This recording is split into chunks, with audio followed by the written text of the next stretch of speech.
Maksudnya tanya hakikat. Ya bagus lah kalau ya hakikatnya Allah itu sebagai Tuhan. Terus cara mengenal Allah itu paling gampang, sehingga Imam Sibawayh bilang Allah itu a'raful ma'arif. Saya ngaji di mana-mana itu kampanye saya begini. Karena saya pernah diparani orang yang sejenis jenengan. Cuma lebih apa ya? Ya lebih fasik lah kira-kira gitu. Karena nggak santri sama sekali. Yang datang ke saya itu nggak santri sama sekali. Dia datang begini, Pak Mbak, saya mau Islam serius asal Anda bisa menjelaskan Tuhan itu siapa. Jadi nggak ada sopan-sopannya dia tanya. Terus saya jawab gini.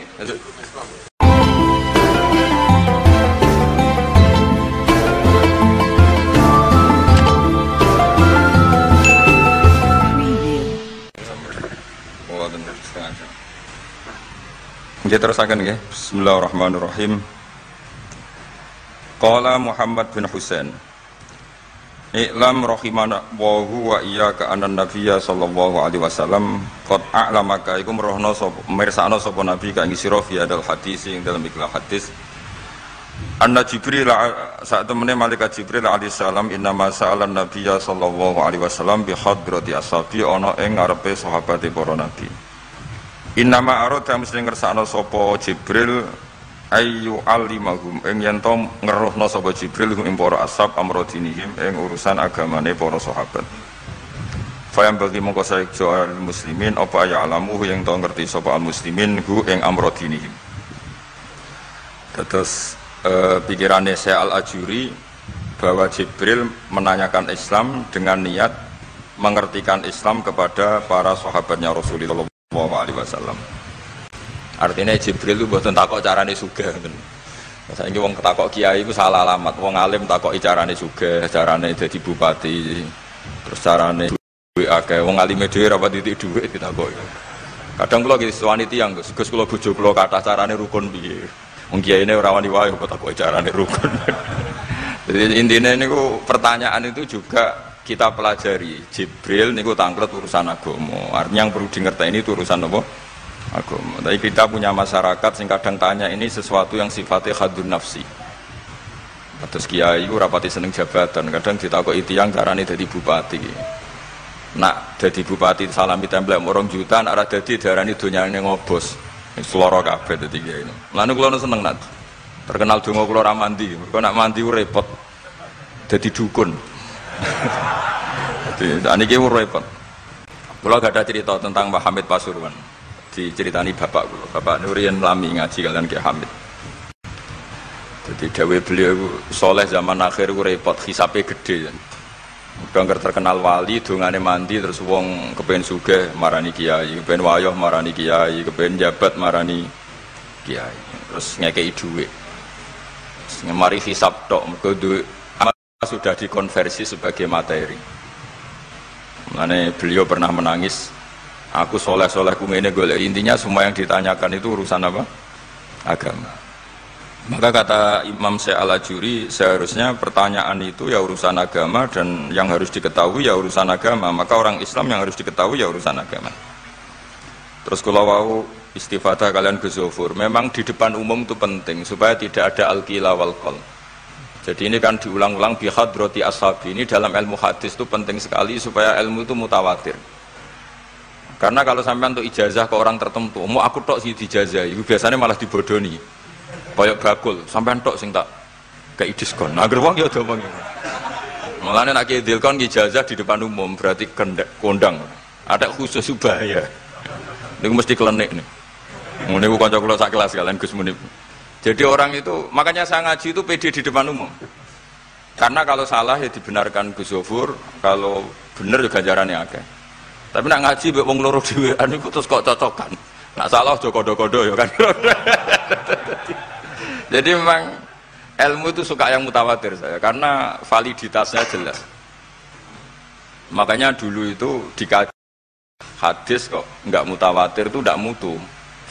Paling firrut batil ulya tentu yang apa? Mutawatir. Dikatakan bi hadrati ashabi atau ketika Nabi khutbah. Apalagi pidato Nabi di hajatil apa? Wada. Sehingga hadis ahadi itu banyak yang masalah. Karena satu ada subjektivitas rawi, kalaupun soha itu ada subjektivitas rawi. Seperti yang diceritakan Gus Sobur tadi, Abu Dzar itu orangnya soleh, tapi punya subjektivitas kesolehan yang sangat individualistik, sehingga beliau. Jadi, tapi kalau umum kan standarnya jelas, apa? Standarnya apa? Jelas. Ya saya teruskan. Jadi bihadrati ashabi itu menurut saya kata kunci karena pentingnya mutawatir. Terus menyangkut pertanyaan tadi yang Gus Zofur bilang nggak semua pertanyaan harus dijawab. Sebetulnya saya juga ngeritik. Nggak semua yang diunek-unek takokno. Kadang wong takok nasib. Kita misalnya saya itu sering punya utang 1 juta, gak iso nyaur. Kadang wong takok, kalau diutang 1 miliar caranya nyaur piye? Wong kene diutang 1 juta ora carane nyaur kok ditakoki iso utang ya napa? 1 miliar. Kulo ning santri, bojone niku 3 wong sugih. Kowe iku ora kesuwan kula takok carane ngrukono bojone. Yo kene bingung piye carane? Bojo sitok kowe kudu urip malah. Ditakoki bojo napa? Nah ternyata santri itu terinspirasi oleh cerita-cerita. Syaratnya wali itu kudu di bojo cerewet. Nak sitok cerewet wali apa meneh nak telu, dia cara berpikir begitu. Nah, itu yang bojo pertama itu ngancam nak masih sah dengan istri kedua ketiga mau bunuh diri. Terus dene nate nyuwun sewu melafatkan tolak. Terus takok teng kula. Niku termasuk mukroh napa mboten Gus? Karena saya melafatkan itu dipaksa diancam. Bojo pertama mau nopo? Lah iku nang fikih kan hanya ada syartul ikrah itu mukrih harus mampu mewujudkan mahaddadahu. Kena arah megat tak patah. Ini ndak kasusnya unik. Umumnya bab ikrah di fikih kan nak ora ke tak patah ini ndak. Ini kasusnya beda. Nak rabuk turuti aku mati. Itu kan bingung. Ya saya seduarian Gus Zofur ya jawab wallahu alam. Nunggu Jibril ya sudah akan datang gitu.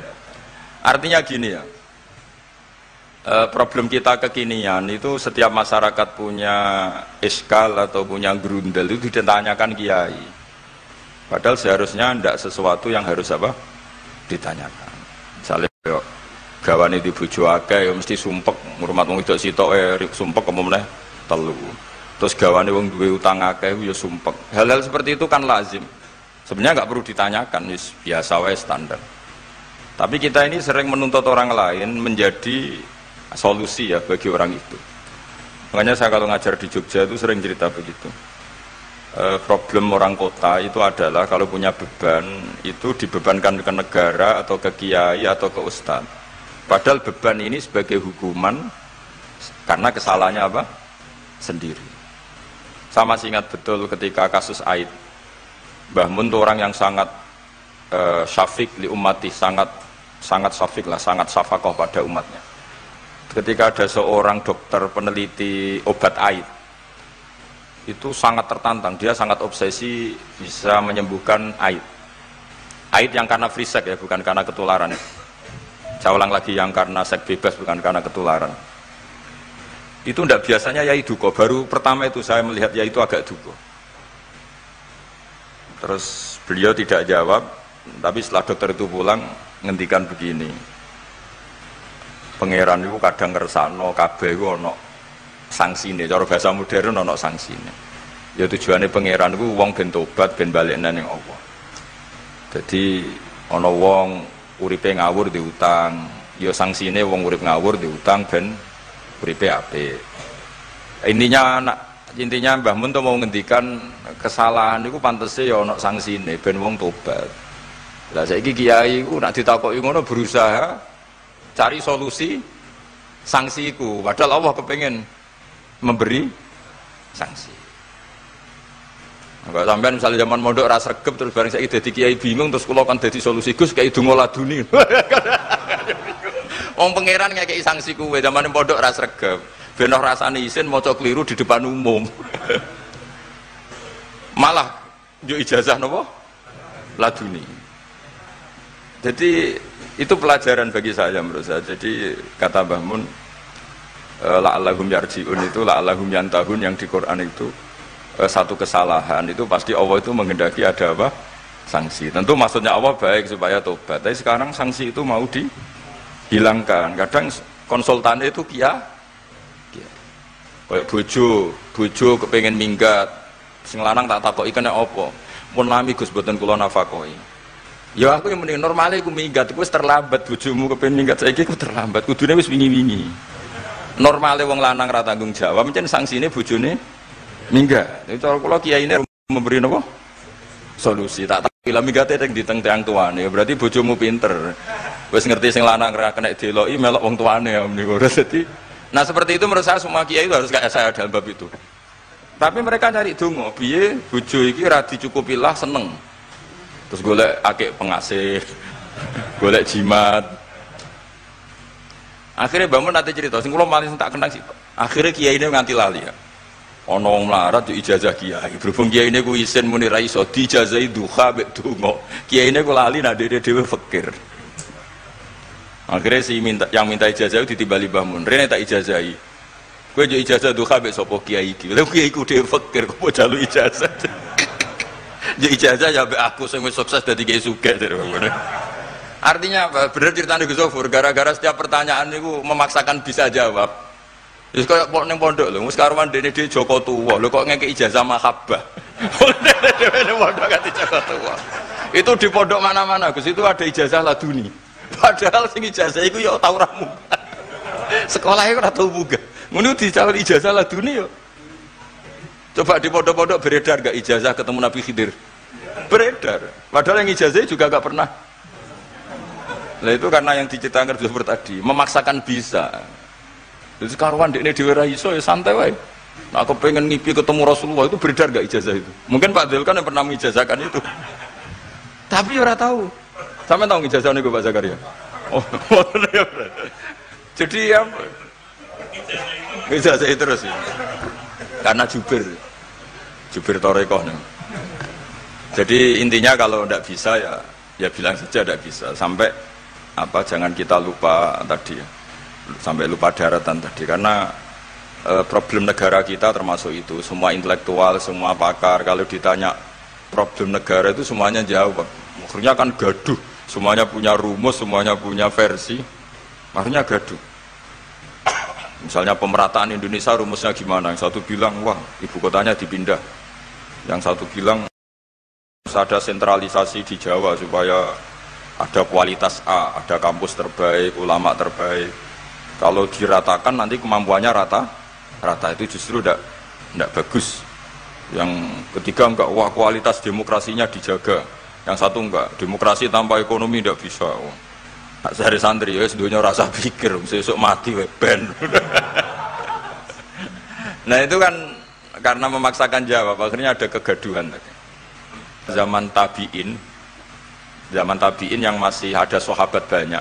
Sebetulnya bukan zaman tabiin banget karena zaman itu masih banyak apa?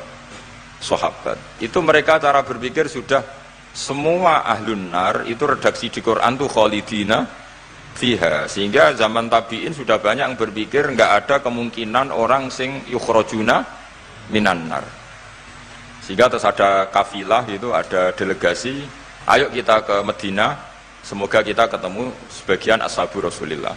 Sehingga cerita akhirnya ketemu beberapa sahabat. Di situ diceritakan ada Jabir, ada beberapa lah yang sahabat sepuh bahkan. Nah terus si Jabir ini, sahabat Jabir ini cerita kalau itu memang ada di syafaati Rasulillah Shallallahu Alaihi Wasallam. Tapi satu kontingen ini yang tetap berpikiran tidak ada syafaat itu banyak. Alasannya semua cerita tentang ahlun nar adalah khalidina fiha. Ketika Jabir masih hidup itu ya sempat terjadi debat.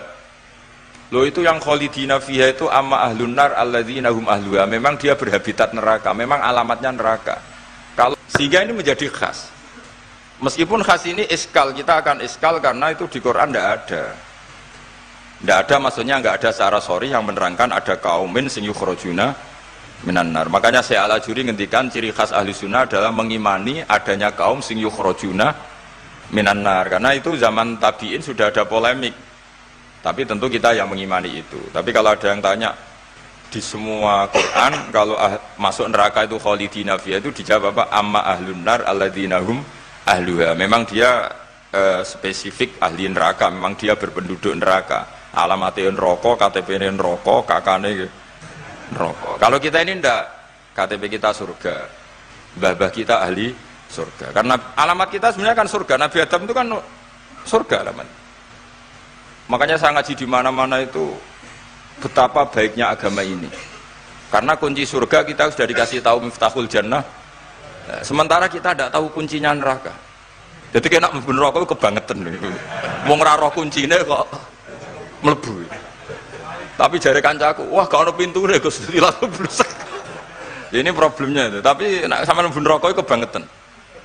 Karena yang kita punya kuncinya itu surga, kita tidak punya kunci neraka. Ono sing dikunci neraka, mboten to? Nah, harusnya kita nggak bisa masuk neraka karena nggak punya kuncinya. Jadi kalau nak maca hadis miftahul jannah la ilaha illallah itu syukur kalau cek apike Kanjeng Nabi, wong kunci kok didudono. Itu kan luar biasa. Jadi orang memahami hadis itu. Saya ini tahadus bi nikmah, ini mumpung ada Gus Zofur, ini saya tasihkan. Wal asri demi masa, demi waktu. Saya ketika baca ayat yuridu wa bikumul yusra wa la yuridu bikumul usra. Dengan ayat wal asri demi waktu. Itu memang luar biasa Islam itu. Coba ya. Kita baca kalimat tauhid itu kan hanya butuh waktu setengah menit, mungkin tidak ada la ilaha illallah Muhammadur Rasulullah. Waktu yang sesingkat itu bisa menghapus kekafiran di masa lalu. Jadi misalnya orang kafir 70 tahun itu terhapus kekafirannya hanya dengan singkat melafadzkan la ilaha illallah Muhammadur Rasulullah. Dan waktu pas dia melafadzkan syahadat ini momen paling dikenang ketika nanti di akhirat. Wal asr, demi waktu. Jadi artinya apa? Momen terbaik kita adalah ketika melafadzkan itu. Dan kalimat itu mudah. Dan sah, asal belum yughorghir, belum kelerek-kelerek, sah. Dan tanpa syarat. Misalnya sholat tidak butuh suci, butuh nutupi aurat, butuh melakukan rukun dan syarat. Syahadat enggak. Lau talaffadhu kafirun biyadi syahadah, mesti apa? Sohat hadi syahadah. Padahal kafir, urung adus, ijek cerita ya betapa agama ini mudah. Ya kan, kalimat yang bisa menghilangkan kekafiran, kemudian tidak banyak syarat. Coba kalau kamu mau sholat, syaratnya kan macam-macam. Mau zakat, ulama Islam. Ya, terus kita harus menghindari perilaku tertentu. Yang perilaku itu zaman Nabi sudah sangat diperingatkan. Misalnya yang masyhur itu Khawarij. Khawarij itu kelompok yang sangat soleh secara zahir. Yes, ibadahnya kata Rasulullah laisa siyamukum kasiyamihim wa qiyamukum kami qiyamihim. Jadi puasa kamu sahabat enggak sehebat puasanya orang apa? Khawarij. Ibadah kamu tidak sebanding ibadahnya Khawarij, tapi mereka sangat biadab. Ya murukuna minaddin murukosahmi minar ramiyah yaqra'unal Qur'an la yujawizu hana jiro. Dan di antara kesolehan yang berlebihan ini kata Nabi apa? Yuqatiluna ahlal Islam wala yuqatiluna ahlal authan. Kalau dijak musuhi sesama Islam semangat, tapi dijak musuhi yang jelas salah ndak semangat. Ini kelompok sing hadarona humun nabiyyu, kelompok yang kita diperingatkan Nabi untuk sangat apa? Menghindari. Karena logikanya jelas ya. Orang yang kafir saja inginnya Nabi menjadi muslim dengan diajarkan syahadat. Tapi ini orang yang sudah muslim, seleranya Khawarij, dikeluarkan dari Islam. Tahlilan kafir, kuburan kafir, nyekelake kafir. Apa saja menjadi kafir. Ini pertanyaannya kan, inginnya seorang Nabi itu kan tentu dari kafir menjadi muslim. Ini yang sudah Islam menjadi kafir. Maka cerita-cerita di beberapa ulama, ini kenangan saya ngaji di sini. Ini sekaligus cerita penutup. Ada orang ekstremis ketemu Islam alim. Terus ketika melihat ahlul ma'asi itu maksiat, ahlul ma'asi ketika maksiat, sedang maksiat. Sebaiknya orang-orang Islam seperti itu mau saya bunuh, mau saya bom. Ini yang cerita orang-orang alim ke saya. Terus kata si orang alim tadi, lau annahum matu, kalau mereka benar-benar mati khinal maksiyah itu aina masiruhum, lalu mereka kemana? Si yang keras tadi bilang ilanar karena mereka mati apa khinal maksiyah. Terus jawabnya yang alim tadi, dzalika muradan nabi, apa umat Islam mati kemudian min ahlin nar itu yang dikehendaki Nabi? Untungnya yang si ekstremis tadi agak alim. Ya ndak, Nabi inginnya umatnya itu ya mati tidak masuk neraka. Ya sudah, jangan bunuh sekarang, kasih kesempatan apa? Tobat. Untungnya si yang ekstrim ini termasuk min ahli ilm, dia nerima konsep itu, nerima. Itu jadi pelajaran dialog kealiman. Dan kita menjadi moderat bukan karena liberal atau sekuler. Memang kita baca hadis-hadis misalnya inna wuha yabsutu yadahu billail yatuba musiun nahar wa yabsutu yadahu bin nahar yatuba musiul lail. Allah yang Tuhan saja inginnya itu menunggu tobatnya mereka, bukan mengakhiri mereka dalam keadaan tidak tobat.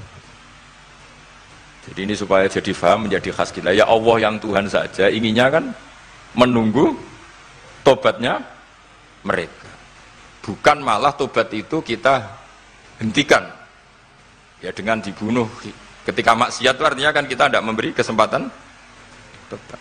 Sama sih ingat Mbah Mun sering cerita ke saya, aku corokon mileh, kata beliau, aku corokon mileh iku yo ora pati seneng ono terlalu tegas, terlalu apa, mergo Allah wae ngekei kesempatan. Ya tadi, apa logikanya kan Allah saja, misalnya Allah Ta'ala selalu membuka tangannya di malam hari supaya yang tadi siang maksiat tobat di malam hari. Terus Allah membuka tangannya di siang hari supaya yang tadi malam maksiat tobat. Intinya Allah Ta'ala itu menunggu tobat, bukan menghentikan asbabit taubat. Sehingga tradisi guru-guru kita, ya utamanya Mbah Mun, itu sama-sama saja baik, bukan karena baik sama orang fasik, bukan, tapi implementasi dari menunggu tobatnya orang fasik. Dan tentu itu butuh apa, tarbiyah, butuh syafaqah, butuh kasih sayang, butuh. Saya masih ingat ketika beliau baca kitab karangannya Imam Sa'roni itu Tambihul Mukhtarin, itu diantara madzhab Imam Sa'roni itu al-hikmah dolatul mu'min, itu beliau juga menambahkan wal fasik dolatul mu'min. Bukan sekedar al-hikmah dolatul mu'min, tapi al-fasik juga dolatul mu'min. Karena ketika seorang mukmin fasik ini seperti barang yang hilang, dia tercerabut dari akarnya, yaitu akar keimanan dan keislaman. Maka kita-kita, kata Imam Sa'roni, kita-kita sebagai orang soleh harus menemukan mereka atau mengambil mereka untuk dikembalikan. Jadi ini komitmen kita sebagai murid Mbah Mun, sebagai murid Syekhina Al-Abenya. Sudah ada amal, itu saja inginnya Allah sama orang Islam, kaumun yukhrajuna minan nar, bukan malah diblesno gitu. Lah ya akhirat yang notabene sudah nggak ada amal, itu saja kaumin yang mukmin, apalagi tahu mondok, apalagi grup hima, itu tapi ra usah moron rokok, kula pesene ra usah moron rokok. Itu inginnya itu yukhrajuna minan nar. Makanya kalau baca hadis itu harus ada dzauq. Selain ilmu itu harus ada dzauq. Betapa syafaqatu Rasulullah sallallahu alaihi wasallam. Inginnya semuanya itu yadkhulunal jannah. Kalaupun ada yang masuk neraka, yang orang Islam tuh, tetap obsesi Rasulullah, cita-cita beliau adalah yukhrajuna minan nar. Makanya masyhur itu, wala sawfa yu'tika rabbuka fatarda. Jawe Nabi bi la arda wa wakhidun min ummati finnar. Saya tidak akan ridho ya Allah, tidak akan puas wa wakhidun min ummati finnar. Satu dari umatku min ummatil ijabah minan nar. Makanya saya setuju dengan saya Al-Ajuri, kita sebagai ahli sunnah diantara khasnya apa? Iman adanya kaum sing yukhrajuna minan nar. Pun iki ngoten. Sampai waduh kok dibaca Arabnya saja. Nah, ini nurut Bapak Gus. Mimman khadzarona tadi siapa? An-Nabi. Anaman saat temne wong abada kang nyembah sapa man Allah azza wa jalla fa ya'lamu mongko ngerti sapa man anna wa azza wa jalla mutaliun kundat sing ningali ala amalihi ing atase ngamale wong ya'lamu pirsa sapa taala sirruhu ing rahasiane wong wa alaniyatahu lan alaniya wong sing ngamal sing jelas wa ya'lamu lan pirsa sapa taala mak ing perkara tufi kang nyamarno sira min amalika saking amal sira wa malan perkara tubihi kang ngetokno sira ing amal wa malan perkara turidu kang ngarepno sira bi ilmika kan sira. Kowe ngarepno bi ilmika misale Allahu turidu am ghaira. Dadi maksudnya Allahu Allah ana ta kowe ngamal iku ngersakno Allah turidu am ghairahu. Dadi maksudnya Allah tahu amal kamu atau ilmu kamu. Apakah amal kamu ilmu kamu untuk Allah? Allah turidu am ghairahu. Apakah kowe melakukan amal itu karena Allah apa enggak? Ya'lamu pirsa sapa ta'ala asirra wa akhfa. Ya'lamu pirsa sapa ta'ala khainatal ayuni ing mripat sing khianat. Wa amalan perkara tufi kang nyimpen apa suduru apa dodo. Ya lamun pirsa sapa wa ta'ala ing perkara antum kang te sira kabeh ku alihi ngatasé ma. Fahdharu mongko wedi sira kabeh ing Allah. Mesti wedi Allah dengan makna mendekat ke Allah. Faman mongko te sapane wong roa iku jaga sapa man hadhihi ing ikilah halah. Bojo pertama itu ngancam nek ora dipegat bunuh diri. Akhirnya dia nang ngarepe talak pada bila. Di belakang ada mic di belakang. Itu kepegat tau. Neng aku yang muni ngene. Aku yang muni ngene. Namun ya seminggu. Untungnya takoki kula nembe seminggu, tak akali. Ya sing muni bro, misalnya itu kepegat di jadi lidah. Sakale aku nak misalnya tanggalin tak aku kan nyukur. Untungnya tanggalnya oh. Tetapi kan jawaban ngono kan koyo gak abadi. Selalu ono pertanyaan seperti itu.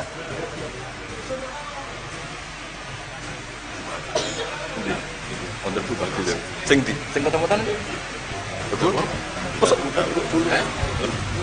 Napa? Mati. Mati. Ketemu-temuan. Iki.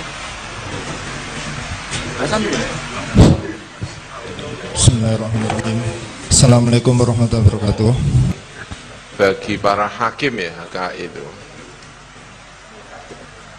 kompilasi hukum Islam ya, sementara yang dipakai ya KHI itu yang dipakai oleh pedoman untuk memutuskan yang diajukan ke napa jenenge di mahkamah-mahkamah yang berurusan dengan terutama pernikahan. Apakah karena kan khilafnya fikih kan akeh. Khilaf napa jenenge fikih niku kathah. Nah, kula nggih mboten ngertos niku KHI niku. Yang saya tahu ya pokoknya KHI itu nggih niku napa jenenge sudah pilihan-pilihan di antara ulama dijadikan pedoman bagi para hakim. Karena itulah ya kadang-kadang nyun sewu hakim-hakim itu yang dipelajari ya KHI. Ora patio ngerti fikih yang bulat yang banyak, asal bisa KHI ya insya Allah bisa jadi hakim, bisa jadi penghulu. Oh ya pedomannya ya KHI, tapi tentu KHI itu tidak bisa menjawab dengan nomor jenis KHI. Saya kira ya, kalau masalah-masalah itu tadi yang saya pahami, karena tadi kurang begitu mendengar pertanyaan-pertanyaan itu. Jadi tetap bagaimanapun butuh jawaban, butuh pengetahuan tentang fikih sunnahnya, fikih Al-Quran juga butuh. Kemudian aqwalu al-ulama itu juga dibutuhkan. Dan tentu untuk kasus-kasus di Indonesia, terutama untuk memutuskan banyak hal kasus di Indonesia, sangat membutuhkan KHI, karena itu yang secara resmi kayaknya dipakai di Indonesia, kompilasi hukum Islam. Ya. Walaupun tentu tidak semua ulama Indonesia menyetujui KHI, ya, karena ya KHI itu sudah pilihan-pilihan dari berbagai madhab, dan di Indonesia masih butuh madhabnya itu bisa macam-macam. Ya, kadang-kadang nek ora dikai Syafi'i ora gelem dan lain sebagainya, itu ya problem dalam kasus per kasus. Saya kira itu. Oke, terima kasih ya. Terima kasih. Barangkali masih ada penanya yang kedua, kami persilakan. Terakhir. Ya betul bagus. Assalamualaikum warahmatullahi wabarakatuh. Badhe tanglet kalih Gus Baha. Terose kan jenderale ilmu niku tauhid. Pertanyaan kula, hakikate Gusti Allah niku sinten? Hakikate Adam niku sinten? Hakikate Muhammad niku sinten? Terima kasih. Wassalamualaikum warahmatullahi wabarakatuh. Malah kok keren. Santri ngiren Gus. Iya, bagus lah.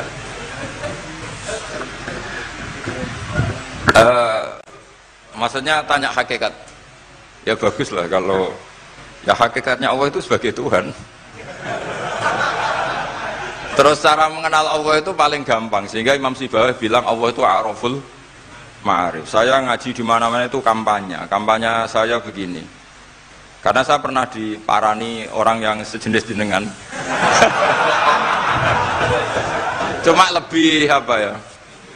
Lebih fasik lah kira-kira gitu. Karena nggak santri sama sekali. Yang datang ke saya itu nggak santri sama sekali. Dia datang begini, Pak Mbak, saya mau Islam serius asal Anda bisa menjelaskan Tuhan itu siapa. Jadi nggak ada sopan-sopannya dia tanya. Terus saya jawab gini, ya aku aja kewaco. Terus saya bilang, kamu peneliti, ya saya peneliti. Kamu orang pinter, ya saya orang pinter. Dia punya gelar. Ya kira-kira gini, kalau gelas ini saya banting, terus pecah, kamu bilang apa? Ya karena sebabnya dibanting, ya sudah. Kira-kira alam raya ini kan kadung berstatus maujudat. Kira-kira logis enggak kalau hadil maujudat khalaqahal adam, ini maujudat diciptakan ketiadaan. Fainal adam la yu'athiru syai'an, tentu sesuatu yang enggak ada itu la yu'athiru syai'an. Di mana-mana sing yu'athiru yang bisa menciptakan atau membekasi itu adalah al-wujud. Ya berarti Allah itu penyebab dari semuanya, Pak. Iya. Ya dari dulu kiai-kiai bilang gitu kan saya enak. Nah, intinya gini, terus dia menjadi sadar setelah Allah tak beri status wajibil wujud. Makanya saya tambah tua, itu tambah kagum sama ulama dulu. Kenapa kita mulai kecil dikenalkan wujud kidam bakok, kira-kira gitu. Hadhil maujudat, alam yang sudah kadung wujud ini, kan mau tidak mau harus disebabkan oleh yang wujud. Masa wujud disebabkan nihilisme atau ketiadaan? Ya kira-kira gitu. Kalau sampai tanya hakikat Allah yang mudah dikenali apa? Beri status wajibil wujud. Yang wajibil wujud ini oleh kita adalah disebut Allah. Lah yang menerangkan itu siapa? Ya Nabi Muhammad itu. Lah Nabi Muhammad turunannya siapa? Ya secara dhahir turunnya Nabi Adam. Kan ya sudah gitu kira-kira. Sudah, sampai yang senang saja hidup, enggak usah mikir itu. Ya sudah kita aja. Kalau nggak diterangkan secara dohir, nanti orang Habib itu Nur Muhammad Qobla. Terima kasih kami sampaikan, meskipun sebenarnya kita masih haus mendengarkan petua-petua beliau, tetapi mengingat waktu yang sudah cukup malam, kami tutupkan sampai di sini. Tetapi sebelum kita tutup dengan bacaan doa, kami mohonkan kepada saudara Ulil Albab untuk memimpin bersama-sama membaca qasidah Sa'duna Fid Dunya. Kepada sahabat rekan Ulil Albab kami persilahkan.